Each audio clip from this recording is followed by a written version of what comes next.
In the spring of 1637, the Pequot War reached its most violent and decisive moment, the event later known as the Mystic Massacre. It marked not only a turning point in the conflict, but also one of the most brutal episodes in early colonial history. To understand its significance, we must first set the stage. By 1637, tensions between English settlers and the Pequot had reached a breaking point. The murder of John Oldham, a trader, the earlier raids and retaliations had pushed both sides toward open war. The English colonies of Massachusetts Bay, Plymouth, and Connecticut had all agreed that the Pequot posed a threat to their survival. They sought to completely destroy the tribe's power. That spring, colonial forces joined with native allies, including the Mohegan, led by Uncas, and the Narragansett. These tribes had long-standing rivalries with the Pequot, and the English promised them protection and a chance to weaken their powerful neighbor. On the morning of May 26, 1637, Captain John Mason of Connecticut and Captain John Underhill of Massachusetts led roughly 90 English soldiers, accompanied by several hundred native allies, to the main Pequot fortified village. Inside the palisaded settlement were perhaps 400 to 700 Pequot men, women, and children. The village was protected by wooden walls and watchtowers, but the Pequot did not expect such a sudden assault. At dawn, the English and their allies surrounded the village. Mason and Underhill first attempted to storm the fort through its entrances, but fierce Pequot resistance made this difficult. In the chaos of the battle, Mason made a fateful decision. He ordered that the village be set on fire.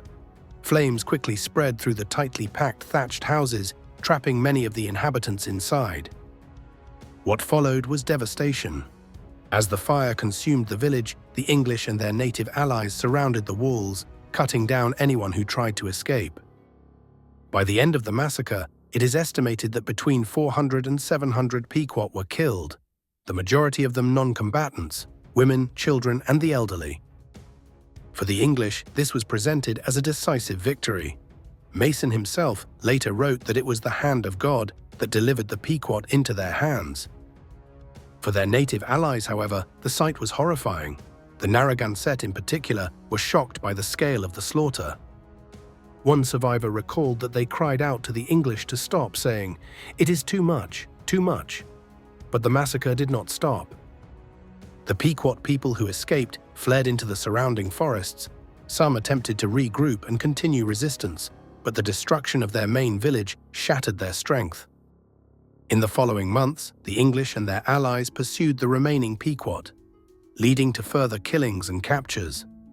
Many survivors were sold into slavery in the Caribbean or forced into servitude in New England. The Mystic Massacre effectively broke the power of the Pequot tribe. By the end of the war in 1638, the Treaty of Hartford declared the Pequot name outlawed. Survivors were forbidden even to call themselves Pequot. Yet the massacre also left a lasting legacy on colonial-native relations. For the English, it was proof of their military might and a warning to other tribes. For native peoples, it revealed the extreme violence the colonists were willing to unleash in pursuit of land and security.